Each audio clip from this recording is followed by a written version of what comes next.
Aku adalah seorang anak lelaki biasa yang lahir di sebuah desa kecil di pinggiran hutan. Namaku adalah Alif. Keluargaku sederhana, bahkan bisa dibilang sangat sederhana. Ayahku seorang petani yang bekerja keras di ladang setiap hari, sementara ibu seorang perempuan yang penuh kasih yang merawat anak-anaknya di rumah kami. Aku, Alif, dan dua adikku masing-masing bernama Rina dan Dewa. Kami hidup bahagia meski dengan segala keterbatasan yang ada. Namun, meski hidup kami tidak mewah, kami sangat menyayangi ibu. Ibu adalah segalanya bagi kami. Ibu yang selalu bangun pagi-pagi, menyiapkan sarapan untuk kami dan tak pernah mengeluh meski tubuhnya seringkali lelah. Aku masih ingat bagaimana setiap malam ibu menyanyikan lagu pengantar tidur, meski hanya dengan suaranya yang lembut. Itu cukup membuat kami merasa aman dan nyaman. Namun, sebuah peristiwa besar yang mengubah hidupku terjadi ketika aku berusia 18 tahun. Suatu pagi, ketika aku baru saja bangun dan hendak keluar untuk membantu ayah di ladang, ibu tiba-tiba jatuh sakit.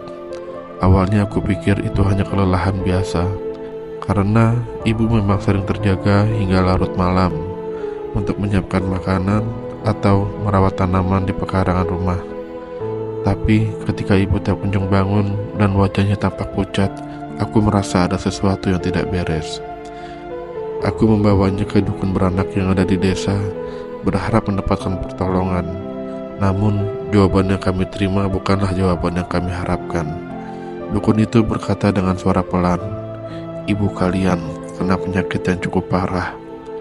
Penyakit ini datang begitu cepat dan hanya ada sedikit harapan untuk sembuh."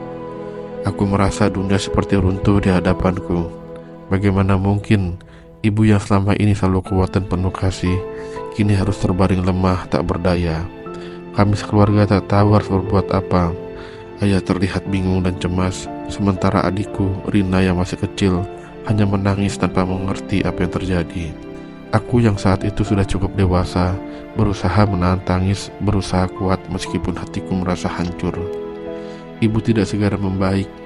Setiap hari kondisinya semakin menurun. Pada malam yang penuh keheningan, ibu memanggilku ke samping tempat tidurnya. "Alif," dengan katanya yang penuh dengan suara lemah lembut, "kamu harus jadi anak yang kuat ya. Jaga adik-adikmu, jangan biarkan mereka kesepian." Aku hanya bisa mengangguk. Meskipun aku tahu aku tidak bisa menghindari kenyataan ini, sesungguhnya ibu tak akan lama bertahan lagi. Hari-hari berikutnya berlalu begitu sulit. Aku tak pernah berhenti mencari agar ibu bisa sembuh. Aku bekerja lebih keras di ladang, berharap dapat membeli obat dari kota yang mungkin bisa menyembuhkan ibu. Namun semakin lama harapan itu semakin memudar. Setiap malam aku terjaga memikirkan apa yang bisa aku lakukan untuk menyelamatkan ibu. Aku merasa tak berdaya dan tak mampu melakukan apa-apa selain berdoa dan berharap keajaiban datang. Suatu malam, saat ibu semakin parah, datanglah seorang pria asing ke desa kami.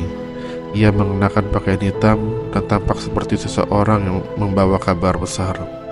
Ia mengaku sebagai seorang dukun dari kota besar. Ia memiliki kemampuan untuk menyembuhkan penyakit apapun, bahkan yang paling berat sekalipun. Semua orang di desa yang sudah putus asa mulai berbicara tentang pria itu. Mereka bilang ia bisa menyembuhkan ibu jika ibu mau menjalani pengobatan darinya. Dengan harapan yang tersisa, akhirnya aku memutuskan untuk membawa dukun tersebut ke rumah. Dan saat dukun itu melihat ibu, ia hanya tersenyum dan berkata, "Penyakit ini memang berat, namun ada satu cara untuk menyembuhkannya.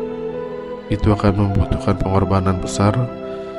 Seorang yang dekat dengan ibu harus memberikan sebagian hidupnya, darahnya, agar bisa ibu disembuhkan."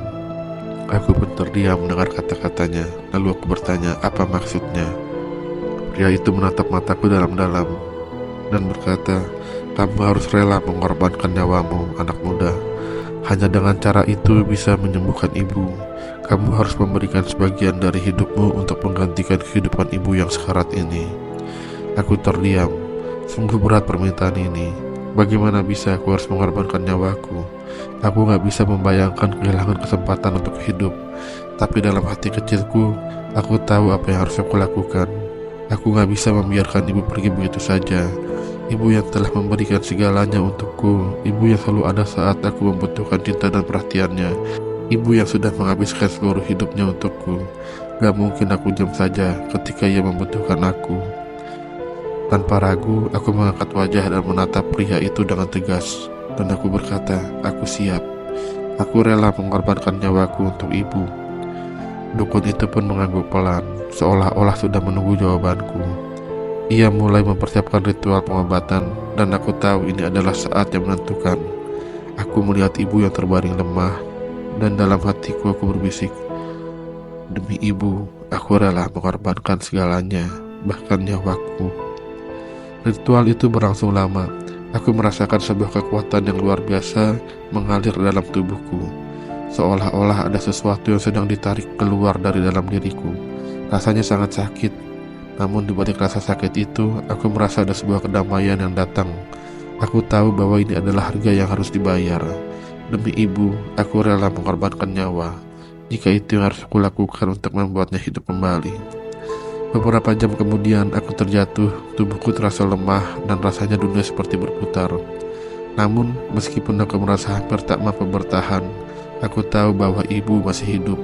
Aku mendengar suara ibu memanggilku, Alif, Alif.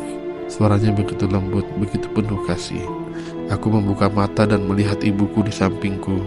Wajahnya kini lebih cerah, pernafasannya tidak lagi terengah-engah, dan pipinya yang semula pucat kini kembali berwarna. Ibu tersenyum padaku, senyum yang sudah lama hilang. Kau telah menyelamatkanku, anakku, katanya ibu. Aku hanya bisa tersenyum lemah dan berkata, ibu, aku tak akan pernah membiarkan ibu pergi. Meskipun tubuhku terasa lemas dan tak berdaya, tapi hatiku penuh kebahagiaan.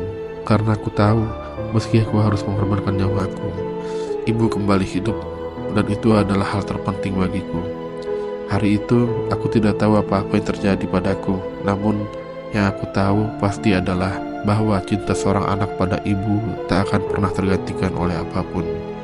Aku telah memberikan segalanya, dan meskipun aku harus menanggung konsekuensinya, aku tidak pernah merasa menyesal. Demi ibu, aku rela berkorban. Demi ibu, aku rela korbankan nyawaku, karena bagiku tidak ada cinta yang lebih besar daripada cinta seorang ibu, dan tak ada pengorbanan yang lebih indah daripada menyelamatkan hidupnya.